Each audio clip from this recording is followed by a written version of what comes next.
소중합니다. 오늘 말씀의 제목이 내 안에 계신 예수 그리스도입니다. 이 말씀을 우리가 함께 살펴보기 전에 지난주의 말씀을 한번 더듬어 기억해 보기를 원합니다. 지난주에 던져진 질문이 그리스도란 어떤 사람인가? 라는 질문입니다.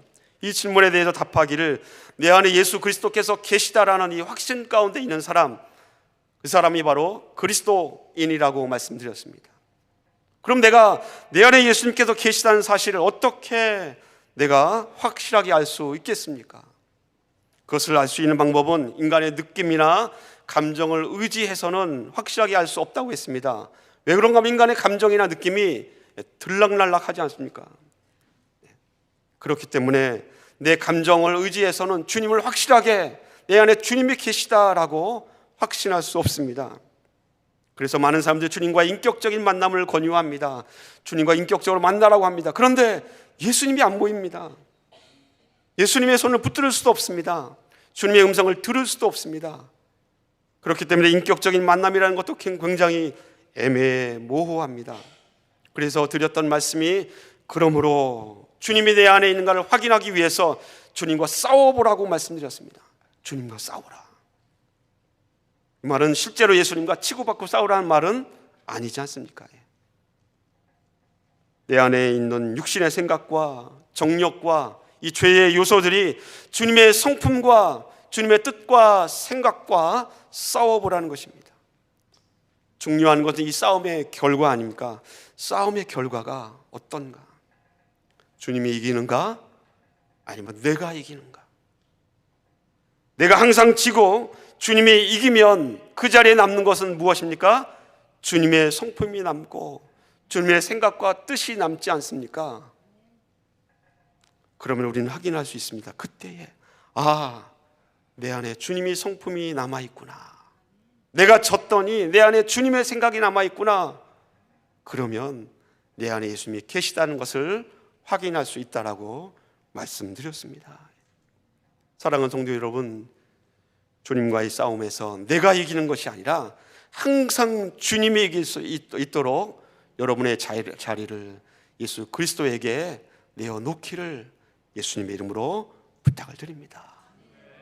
주님이 항상 이기도록 내 자리를 내어놓는 사람, 그 사람이 바로 그리스도인입니다. 내 안에 예수님께서 계시다라는 이 사실을 확인하기 위해서 오늘 말씀 가운데 두 번째 방법을 함께 본문 말씀을 중심으로 생각해 보고자 합니다. 여러분의 마음속에 예수님께서 계시다는 것을 어떻게 확인하고 믿습니까? 정말로 내 안에 예수님이 계시다는 사실을 내가 알 것 같은데 이것을 어떻게 확인할 수 있겠느냐라는 것입니다.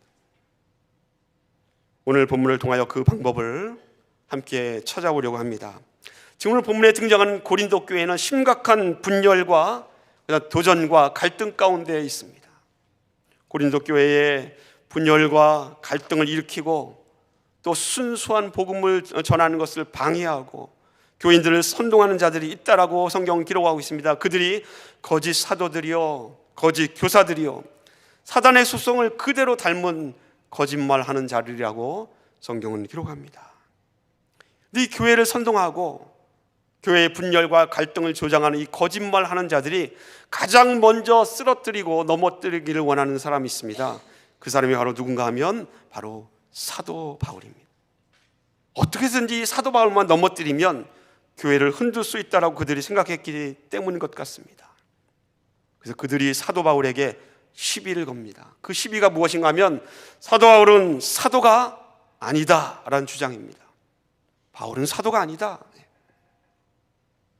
오늘 본문에 보니까 당신이 정말 사도라면, 정말로 예수님이 택한 사도라면 그리스도께서 하나님의 말씀이 당신 안에 계시다는 증거를 보여달라고 시비를 겁니다. 오늘날 말로 바꿔 생각하면 당신이 정말로 신실한 목자입니까? 신실한 목사입니까?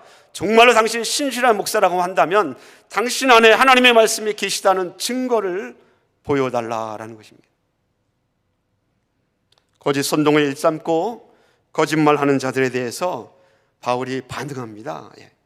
얼마나 바울이 화가 났으면 오늘 본문 말씀 13장 2절에는 이렇게 표현하고 있습니다. 전에 죄 지은 자들과 그 남은 모든 사람에게 미리 말하노니 내가 다시 가면 용서하지 아니하리라. 저는 사도 바울이 이렇게 말한 말투를 성경에서 읽은 적이 없습니다. 나는 약한 자요, 나는 연약한 자요, 자기의 십자가의 가시를 얘기했던 바울이 얼마나 분노했는지, 내가 고린도 교회를 3번째 방문했을 때에 그때 죄 지은 사람을 다시는 용서하지 않겠다, 용서하지 않겠다라고 분노합니다. 이 정도면 사도 바울이 정말 화낸 것 아닙니까? 그렇다면 사도 바울이 그 안에, 사도 바울 안에 예수님이 계시다라는 이 사실을 어떻게 증거하고 있습니까?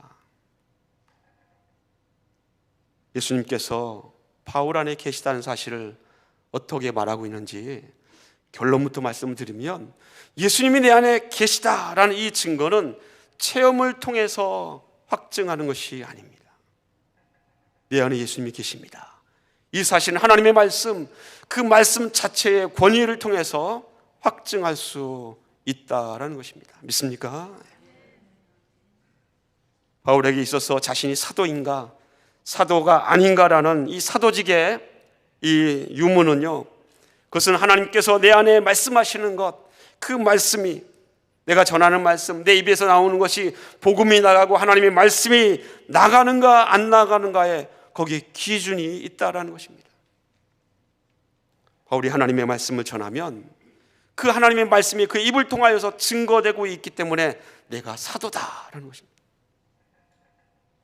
이 바울의 논리를 그대로 우리에게 적용하면, 여러분이 복음을 전하고 여러분의 입술로 하나님의 말씀을 전하면 여러분도 여러분 안에 예수 그리스도가 계시다라는 것입니다. 믿습니까? 예수님을 전한다는 것, 하나님의 말씀을 내 입으로 말한다는 것, 그것은 내 안에 하나님이 계시지 아니하면 할 수 없는 일이다라는 것입니다. 내 입을 통하여서, 내 고백을 통하여서 하나님의 말씀이 나오기 때문에 내가 사도라고 바울은 주장합니다. 내가 전하는 것이 복음이기 때문에 내 안에 예수께서 계시다라고 주장하고 있습니다.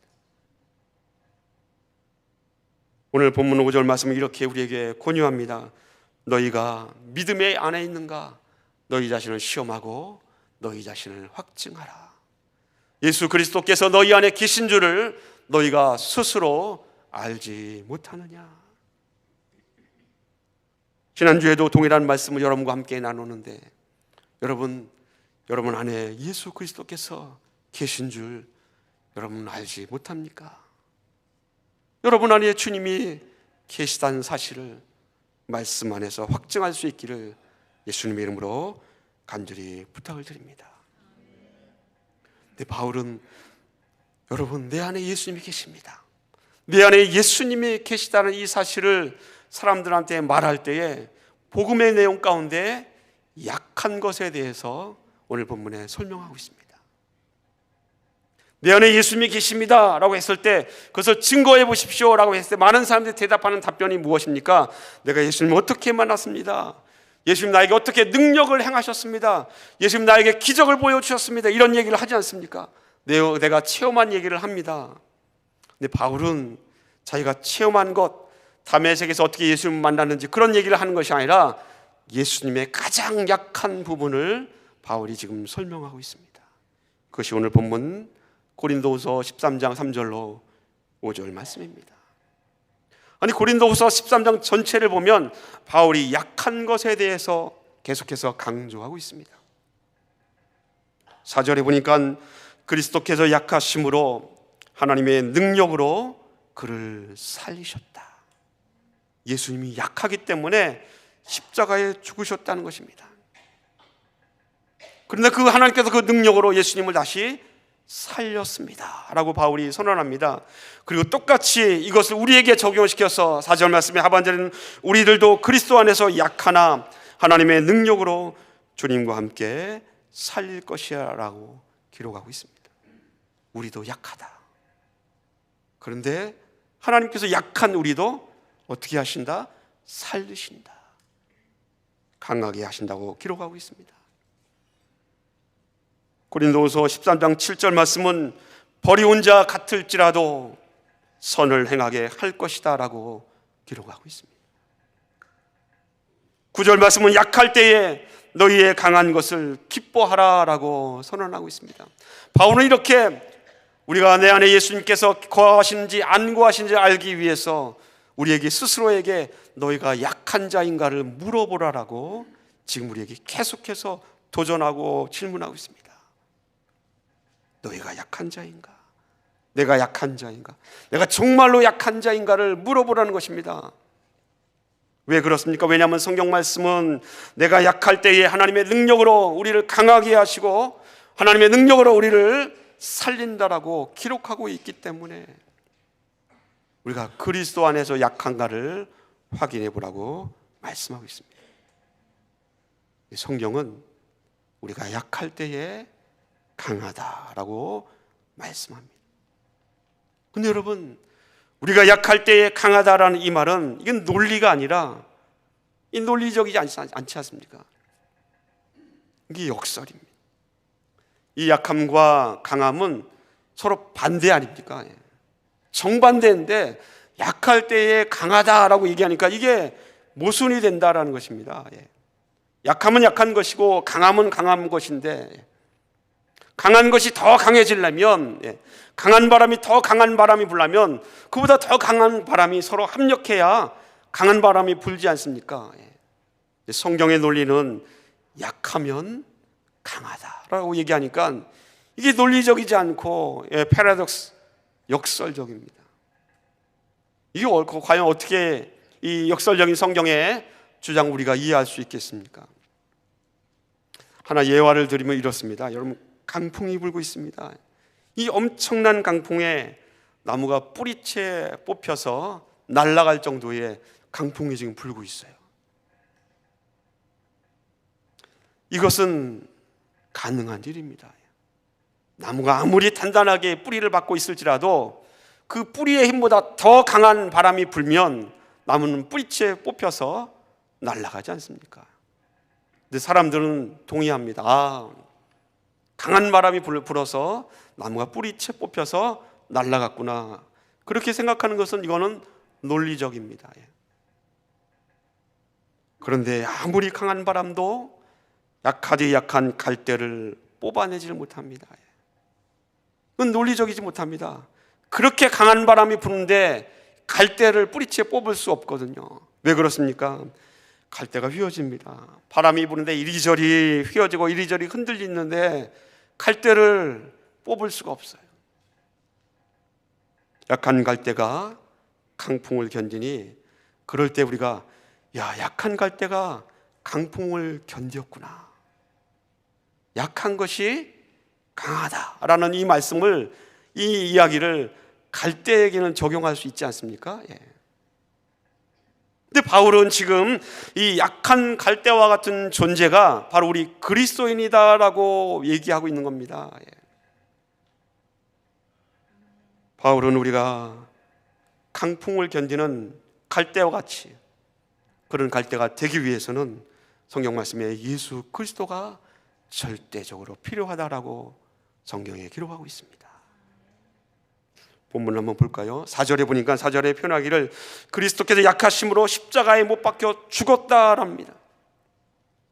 그런데 그 약한 예수 그리스도를 하나님의 능력으로 다시 어떻게 하셨습니까? 살리셨다. 그 약한 그리스도를 하나님께서 하나님의 능력으로 살렸다라고 기록하고 있습니다. 근데 이 원리를 이 4절 말씀에 우리에게도 똑같이 적용합니다. 어떻게 생각하시면 우리도 약하나 하나님의 능력으로 살리리라. 이 성경을 보면 여러분 괄호가 있잖아요. 이 괄호 안에 도대체 어떤 말씀이 들어가야 합니까? 우리도 약하나 하나님의 능력으로 강하다라고 했을 때 그 괄호 안에 들어가는 것이 무엇입니까? 4절 하반절 말씀에는 그 안에서 약하나 그와 함께 살리라라고 성경은 기록하고 있습니다. 그렇게 본다면 우리가 약하지만 누구 안에서 약합니까? 예수 안에서 약하다. 우리가 다시 살아날 수 있는데 누구와 함께? 그와 함께 예수 그리스도와 함께 다시 살아난다라고 말씀하고 있습니다. 여기 말하는 그가 누구입니까? 바로 예수 그리스도 아닙니까? 그리스도 안에서 약해야 한다라는 것입니다. 그리스도와 상관없이 약한 것은 아무런 능력도 없습니다. 하나님과 상관이 없습니다. 하나님, 저도 약합니다. 물질이 없어서 약합니다. 이건 하나님과 관계가 없는 이야기입니다. 내가 육신이 병이 들어서 약합니다. 이것도 성경 안에서 본문이 말하고 있는 약한 것이 아닙니다. 약하다라는 이 성경적인 표현은 그리스도 안에서 약한가를 우리에게 묻고 있습니다. 여러분, 예수 그리스도 안에서 약해야 합니다. 예수 그리스도 안에서 약해야. 그래야 예수 그리스도 안에서 하나님의 능력으로 다시 살린다라고 성경이 기록하고 있지 않습니까? 그렇기 때문에 우리는 이 말씀을 통하여서 약할 때에 강하다라는 이 말씀을 우리가 받을 수 있지 않습니까? 우리가 약해지기 위해서 예수 그리스도가 필요합니다. 성도는 그리스도 예수 없이는 약해질 수 없습니다. 더 구체적으로 말하면 오직 그리스도 안에서만 약할 수 있습니다. 그래야 하나님의 능력을 힘입을 수 있고 다시 살아날 수 있습니다. 그리스도의 약함은 육체적 약함이나 정신적 약함이나 무기력증이 아닙니다. 주님의 약함은 자기를 낮추었으나 분노하지 않고 복수하지 않고 자기의 약함이며 하나님께 복종하여 자기 자신을 포기하는 약함이 예수 그리스도의 약함입니다. 성경은 주님이 약하지만 이 약함이 약함으로 끝나면 너무나 허망하지 않습니까? 근데 그리스도의 약함은 그냥 허망한 약함으로 끝나지 않습니다. 성경은 어떻게 기록하고 있습니까? 그리스도께 약함이 약하지만 하나님의 능력으로 다시 살린다라고 기록하고 있습니다. 예수님의 약함은 다시 부활하여 살아남으로 대역전을 이루는 그런 약함입니다. 약할 때에 강한 것이라.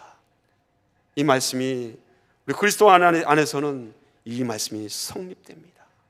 예수 안에서만 이 말씀이 성립됩니다. 사랑하는 동지 여러분, 여러분에게 다시 한번 묻습니다. 여러분, 예수 그리스도 안에서 약하십니까? 아멘 하시길 바랍니다. 갈라디아서 2장 20절은 그 그리스도 안에서의 약함을 이렇게 표현하고 있습니다. 내가 그리스도와 함께 십자가에 못 박혔나니 그런즉 이제는 내가 산 것이 아니요 내 안에 그리스도께서 사신 것이라. 여러분, 이 말씀 보면 이상하지 않습니까? 인간이 가장 약할 때가 언제입니까? 아무것도 하지 못할 때입니다. 무언가를 할 수 없는 그 상태, 가장 약한 상태 아닙니까? 근데 그때가 언제입니까? 인간이 맞이하는 죽음 아닙니까? 죽음이란 인간이 가장 약한 상태입니다. 근데 아무것도 할 수 없는 그 상태, 그리스도인을 십자가와 함께 죽였다라는 것입니다. 우리가 그리스도와 함께 십자가에 못 박혔다라는 것입니다. 죽은 상태가 되었습니다. 가장 약한 상태가 되었는데 그때 갈라디아 2장 20절은 어떻게 선포하고 있습니까? 그 놀라운 하나님의 성경은 그때에 그리스도와 함께 십자가에 못 박혔을 때에 너희 안에 그리스도께서 산다라고 선언하고 있습니다. 믿습니까? 우리가 그리스도와 함께 십자가에 못 박혔을 때 그때 도리어 우리가 죽었지만 우리는 살았다라고 성경은 기록하고 있는 이 하나님의 말씀 가운데서 예수께서 내 안에 계시다는 확증을 여러분 얻기를 예수님의 이름으로 간절히 축원을 드립니다. 오늘 말씀의 제목이 내 안에 계신 예수 그리스도입니다. 한번 따라해 볼까요? 내 안에 계신 예수 그리스도. 영어로 Jesus Christ in me입니다. 제가 초등학교 때에 들었던 복음성가 중에 아직도 기억나는 복음성가가 있는데 내 안에 계신 예수 그리스도, 이 갈라디아서 2장 20절을 아주 잘 표현한 복음성가입니다. 바로 내 안에 살아계신 그리스도라는 복음성가입니다.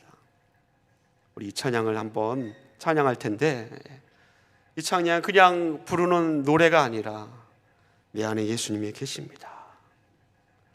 내가 예수님이 계신 내 안에 내 죽음도 유익하다. 그 고백이 여러분의 신앙 고백이 되었으면 좋겠습니다. 주님이 나의 왕이시며 나의 노래이시며 내 생명이시며 나의 기쁨이시며 주님만이 나의 힘이시며 나의 평화와 나의 모든 것입니다. 그렇게 고백할 수 있는 찬양이 되었으면 좋겠습니다. 우리 한번 다 같이 한번 찬양해 볼까요? 예.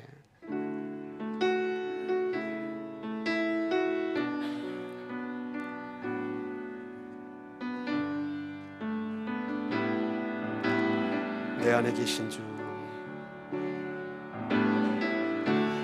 내 안에 계하느니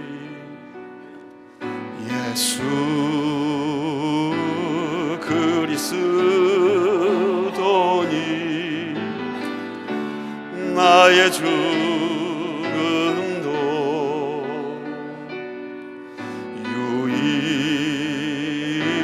유익함이라.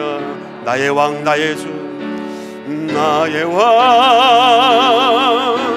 내 노래 내 생명 또 내 기쁨 나의 힘 나의 것 내 평화 나의 주. 우리 영어로 찬양합니다. Christ in me, Christ in me is to live, to die is to gain. Christ in me is to live, to die is to gain. He's my King, He's my King, He's my soul, He's my love, and He's my joy, He's my strength, He's my soul, He's my peace, He's my Lord. 내 안에 사느니 내 안에 사느니 예수 그리스도니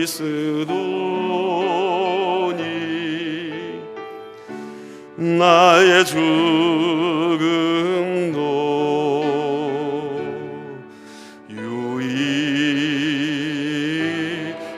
유익함이라. 할렐루야. 예. 정말로 이 고백이 여러분 안에 있기를 간절히 소원합니다. 내가 그리스도와 함께 십자가에 못 박혔는데, 내가 죽었는데 성경은 너희 안에 예수께서 살아있다라고 선언하고 있습니다. 바울은 로마서 8장 9절 10절에 이렇게 우리에게 권면하며 위로합니다. 만일 너희 속에 하나님의 영이 거하시면 너희가 육신에 있지 아니하고 영에 있나니 누구든지 그리스도의 영이 없으면 그리스도의 사람이 아니라. 그리스도께서 너희 안에 계시면 몸은 죄로 인하여 죽은 것이나 영은 의를 인하여 산 것이라. 아멘. 바울은 우리 안에 하나님의 영, 그리스도의 영, 곧 성령이 우리 안에 거하신다고 말하고 있습니다. 그 성령께서 예수 그리스도가 우리 안에 계시다는 것을 믿게끔 우리에게 역사하신다고 말씀하고 있습니다. 여러분, 주님이 내 안에 계심을 하나님의 말씀을 통하여 확인하고 확증에 이르기를 예수님의 이름으로 간절히 축원을 드립니다. 그런데 우리가 조심할 것이 한 가지 있습니다. 많은 사람들이 예수님이 내 안에 있습니다, 하나님이 여러분 안에 있습니다라고 성경 말씀을 통하여서, 여러 말씀을 통하여 반복해서 우리 말씀을 통하여 우리에게 보여주고 있고 기록되어 있습니다. 하나님의 말씀이 하나님 내 안에 있습니다, 하나님 나와 함께합니다, 하나님 나와 동행하십니다 계속해서 말씀하고 있는데도 그럼에도 불구하고 우리 말씀 가운데 확증에 이르지 못하고 자꾸 무언가를 체험하려고 합니다. 체험을 통해서 만나려고 하고 체험을 통해서 알려고 한다는 것입니다. 내 안에 주님이 계시다는 이 증거는 체험을 통하여서 우리가 알 수도 있겠지만 그러나 체험은 우리에게 도움을 줄 수 있겠지만 반대로 우리를 속일 수도 있습니다. 그림 한 장을 보여드릴까요? 예. 아주 유명한 그림입니다. 예. 코끼리가 한 마리가 있는데 6명의 시각장애인에게 코끼리를 한번 만져보라라고 시켰습니다. 이 상황을 표현하는 고사성어가 맹인모상이라는 한자입니다. 소경맹자에 사람 인자, 그리고 찾을 모자, 코끼리 상자, 맹인모상이란 뜻은 그대로 직역하면 맹인이 코끼리를 찾다, 코끼리를 만지다라는 뜻입니다. 근데 이 고사성어가 어떨 때 사용하는가 하면 일부분을 알면서도 마치 다 아는 것처럼 그렇게 말하는 사람, 그런 사람을 빗대어 어리석다라고 할 때 맹인모상을 말합니다. 시각장애자에게 코끼리를 만져보십시오라고 시켰습니다. 첫 번째, 코끼리의 코를 만졌습니다. 코를 만진 사람이 대답하기를 코끼리는 뱀처럼 꿈틀꿈틀 거립니다 라고 대답합니다. 그럴 수밖에 없지 않습니까? 코를 만졌으니까. 옆에 코끼리의 귀를 만지는 사람이 대답합니다. 아니다, 코끼리는 내가 만져보았더니 넓은 양탄자처럼 펄럭펄럭거린다라고 대답하는 겁니다. 그런데 코끼리의 뿔 상아를 만진 사람이 대답하기를 아니야, 코끼리는 날카로운 창과 같아, 그렇게 대답을 합니다. 코끼리의 다리를 만진 사람은 어떻게 대답하겠습니까? 내가 코끼리를 만져봤더니 코끼리는 굵고 아주 튼튼한 나무와 같아, 그렇게 대답을 합니다. 코끼리의 배의 옆구리를 만지면 어떻게 대답하죠? 아니야, 코끼리는 넓은 벽과 같아. 그러자 마지막에 코끼리의 꼬리를 만진 사람이 대답합니다. 아니야, 코끼리는 밧줄과 같아. 이렇게 대답한 사람들 틀린 말입니까? 틀린 것은 아니죠. 자기가 체험하고 자기가 만져본 것을 그대로 말했기 때문에 솔직한 것입니다. 그러나 내가 만져본 것으로, 내가 체험한 것으로 코끼리를 다 정확하게 표현한 것은 아니지 않습니까? 일부분을 만져보고 표현했을 뿐입니다. 우리의 체험적인 신앙으로 예수 그리스도를 깊이 만날 수도 있습니다. 예수님이 어떤 분이신지, 하나님이 어떤 분이신지 우리가 경험할 수 있습니다. 그러나 체험적인 신앙이 가져다 주는 것은 모든 사람이 다 동의하는 하나님에 대한, 예수님에 대한 정의는 아니다라는 것입니다. 성가대가 오늘 하나님 앞에 정말 멋진 찬양을 했는데, 성가대가 찬양을 통하여 하나님을 만났습니다. 그 찬양을 통해 하나님을 만난 것을 여러분에게 똑같이 적용할 수 있습니까? 어떤 사람은 찬송 중에 하나님을 만납니다. 내가 만나는 하나님은 찬송 중에 거하십니다. 근데 옆에 있던 사람이 아니다, 나는 기도 중에 하나님을 만났어. 하나님을 만나면 기도해야 돼, 그렇게 얘기합니다. 아니다, 나는 말씀 가운데 하나님을 만났어. 하나님을 만나려면 말씀을 읽어야 돼, 얘기합니다. 사람마다 하나님을 만나는 체험이 다 다르기 때문에 체험으로 하나님을 안다라고, 체험으로 하나님께서 내 안에 계시다라고 확증할 수 없다라는 것입니다. 그렇기 때문에 어떻게 주님을 바로 알 수 있습니까? 바로 말씀을 통해서 예수님을 만나야 합니다. 말씀 가운데서 예수 그리스도를 믿을 수 있어야 합니다. 여러분, 말씀 가운데서 주님을 만났습니까? 말씀을 묵상하며 읽으면서, 말씀을 들으면서 하나님의 말씀 가운데서 주님을 만나고 주님께서 내 안에 계시다는 그 믿음에 이르러 보신 적이 있습니까? 말씀 가운데 주님을 만나시기를 예수님의 이름으로 간절히 축원을 드립니다. 아까 함께 읽었던 로마서 8장 8절과 9절 말씀에는 하나님의 영이요 그리스도의 영이신 그 성령께서 우리로 하여금 믿게 하는 영이다 라고 말씀하고 있습니다. 하나님의 성령께서는 우리가 하나님이 내 안에 계시는구나, 하나님이 어떤 분이구나, 이 사실을 믿게 하고 그 말씀 가운데서 하나님을 만날 수 있게 하신 분이 성령이라고 성경 기록합니다. 초대교회에 성령의 역사가 일어납니다. 불같은 성령의 역사가 일어나서 수많은 사람들 예수님을 믿게 됩니다. 그 놀라운 사건을 통하여서 사도행전 12장을 기록하기를, 그 놀라운 부흥의 역사를 기록했을 때에 어떻게 기록하고 있습니까? 주의 말씀이 힘이 있어 흥왕하였다라고 기록하고 있습니다. 하나님의 말씀이 역사하여서 흥왕케 했다라는 것입니다. 사도행전 19장 말씀에도 하나님의 말씀이 흥왕하여 그들 가운데, 그 교회 가운데 역사가 일어났다라고 기록하고 있습니다. 부흥의 역사를 표현하는 사도행전의 기록은 하나님의 말씀이 역사했다라고 기록합니다. 말씀 가운데 살아계시는 예수 그리스도, 그분을 만나십시오.